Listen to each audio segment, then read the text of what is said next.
ରାଧେ ରାଧେ ବନ୍ଧୁଗଣ। ମହାଭାରତ ଯୁଦ୍ଧ ପରେ କୌରବଙ୍କର ସର୍ବନାଶ ହୋଇଗଲା ଏବଂ ହସ୍ତିନାପୁର ରାଜ୍ୟ ପାଣ୍ଡବଙ୍କୁ ମିଳିଗଲା। ବଂଶ ସମାପ୍ତ ପରେ ଗାନ୍ଧାରୀ ଏବଂ ଧୃତରାଷ୍ଟ୍ରଙ୍କୁ ତାଙ୍କ ବାକିତକ ଜୀବନ ଅତିବାହିତ କରିବାର ଥିଲା। କିନ୍ତୁ କ'ଣ ଆପଣ ଜାଣନ୍ତି କି ସେମାନଙ୍କର ଅନ୍ତିମ ସମୟ କିପରି ଅତିବାହିତ ହେଲା ଓ କିପରି ତାଙ୍କର ମୃତ୍ୟୁ ହେଲା? ତେବେ ବନ୍ଧୁଗଣ, ଆସନ୍ତୁ ବିସ୍ତାର ରୂପେ ଜାଣିବା। ମହାଭାରତ ଯୁଦ୍ଧ ପରେ ଯେବେ ପାଣ୍ଡବ ଜିତିଗଲେ, ତେବେ ଗାନ୍ଧାରୀ କ୍ରୋଧବଶତଃ ଶ୍ରୀକୃଷ୍ଣଙ୍କୁ ବଂଶନାଶ ହେବାର ଅଭିଶାପ ଦେଲେ। ସେହିପରି ଧୃତରାଷ୍ଟ୍ର ମଧ୍ୟ ଭୀମଙ୍କୁ ମାରିବା ପାଇଁ ପ୍ରୟାସ କଲେ, କାରଣ ଭୀମ ଦୁର୍ଯ୍ୟୋଧନକୁ ବଧ କରି ତାର ରକ୍ତରେ ଦ୍ରୌପଦୀର କେଶ ଧୋଇବାର ପ୍ରତିଜ୍ଞା ନେଇଥିଲେ। ତେଣୁକରି ଭୀମ ଉପରେ ଧୃତରାଷ୍ଟ୍ରଙ୍କ ବର୍ବର କ୍ଷୁବ୍ଧ ଭାବ ଥିଲା। ଯୁଦ୍ଧ ପରେ ଯୁଧିଷ୍ଠିରଙ୍କୁ ହସ୍ତିନାପୁରର ରାଜ୍ୟଭାର ସମ୍ଭାଳିବାକୁ ପଡ଼ିଲା। କୌରବଙ୍କ ମୃତ୍ୟୁ ପରେ ମାତା କୁନ୍ତୀ ଧୃତରାଷ୍ଟ୍ର ଓ ଗାନ୍ଧାରୀର ଦେଖରେଖ କରୁଥିଲେ।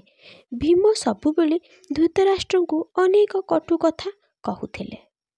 ଭୀମଙ୍କ କଟୁ କଥାରୁ ଦୁଃଖିତ ହୋଇ ଧୃତରାଷ୍ଟ୍ର ଏବଂ ଗାନ୍ଧାରୀ ବଣରେ ରହି ତପସ୍ୟା କରିବାକୁ ନିଷ୍ପତ୍ତି ନେଲେ।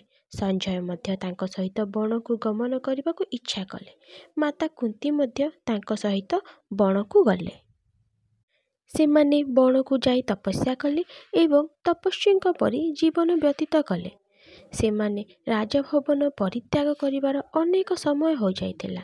ଦିନେ ଦେବର୍ଷି ନାରଦ ଯୁଧିଷ୍ଠିରଙ୍କ ପାଖରେ ପହଞ୍ଚିଲେ ଏବଂ ଯୁଧିଷ୍ଠିର ଧୃତରାଷ୍ଟ୍ର, ଗାନ୍ଧାରୀ ଏବଂ କୁନ୍ତୀଙ୍କ ବିଷୟରେ ପଚାରିଲେ। ଯୁଧିଷ୍ଠିର ଜାଣିଥିଲେ ନାରଦ ମୁନି 3 ଲୋକର ଖବର ରଖନ୍ତି।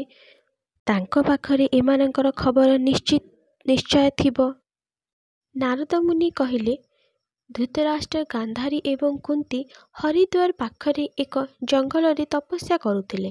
କିନ୍ତୁ ଦିନେ ଜଙ୍ଗଲରେ ଭୟଙ୍କର ଅଗ୍ନିକାଣ୍ଡ ହେଲା। ଦୁର୍ବଳତା ଯୋଗୁଁ ଧୃତରାଷ୍ଟ୍ର, ଗାନ୍ଧାରୀ ଏବଂ କୁନ୍ତୀ ଦୌଡ଼ି ପାରିଲେ ନାହିଁ। ତେବେ ସେମାନେ ସେହି ସ୍ଥାନରେ ପ୍ରାଣତ୍ୟାଗ କରିବା ପାଇଁ ସ୍ଥିର କଲେ ଏବଂ ସେହି ସ୍ଥାନରେ ହିଁ ବସି ରହିଲେ।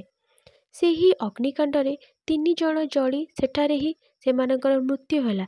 କିନ୍ତୁ ସଞ୍ଜୟ ଅଗ୍ନିକାଣ୍ଡକୁ ଦେଖି ସେହି ସ୍ଥାନକୁ ପ୍ରସ୍ଥାନ କଲେ ଓ ହିମାଳୟରେ ପହଞ୍ଚିଗଲେ। ସେ ଏବେ ହିମାଳୟରେ ରହି ଏକ ସନ୍ନ୍ୟାସୀଙ୍କ ପରି ଜୀବନ ଅତିବାହିତ କରୁଛନ୍ତି। ନାରଦ ମୁନିଙ୍କଠାରୁ ଧୃତରାଷ୍ଟ୍ର, ଗାନ୍ଧାରୀ ଏବଂ ମାତା କୁନ୍ତୀଙ୍କ ମୃତ୍ୟୁ ଖବର ଶୁଣି ପାଣ୍ଡବ ଅତ୍ୟନ୍ତ ଦୁଃଖିତ ଏବଂ ମର୍ମାହତ ହେଲେ। ତେବେ ଦେବର୍ଷି ନାରଦ ପାଣ୍ଡବଙ୍କୁ ସାନ୍ତ୍ୱନା ଦେଇ ବୁଝାଇଲେ। ଏହାପରେ ଯୁଧିଷ୍ଠିର ବିଧିବଦ୍ଧପୂର୍ବକ ସମସ୍ତଙ୍କ ଶ୍ରାଦ୍ଧ କର୍ମ କଲେ। ବ୍ରାହ୍ମଣଙ୍କୁ ଦାନ ଦକ୍ଷିଣା ଦେଇ ତାଙ୍କ ଆତ୍ମାର ଶାନ୍ତି ପାଇଁ ପ୍ରାର୍ଥନା କଲେ। କିଛି ବର୍ଷ ପରେ ପାଣ୍ଡବ ମଧ୍ୟ ନିଜ କାର୍ଯ୍ୟ ପୂରଣ କରି ସ୍ୱର୍ଗକୁ ଗଲେ ଏବଂ ଭଗବାନ ଶ୍ରୀକୃଷ୍ଣ ବୈକୁଣ୍ଠ ଧାମକୁ ଚାଲିଗଲେ। ଶ୍ରୀକୃଷ୍ଣଙ୍କ ସହିତ ପାଣ୍ଡବ ଏବଂ ଦ୍ରୌପଦୀ ମଧ୍ୟ ନିଜର ଅନ୍ତିମ ଯାତ୍ରା ସାରିବା ପରେ ରାଜା ପରୀକ୍ଷିତ ହସ୍ତିନାପୁରର ରାଜା ହେଲେ। ମାନ୍ୟତା ଏହା ମଧ୍ୟ ଅଛି, ରାଜା ପରୀକ୍ଷିତଙ୍କ ଏକ ଭୁଲ ଯୋଗୁଁ କଳିଯୁଗର ଆରମ୍ଭ ହୋଇଥିଲା।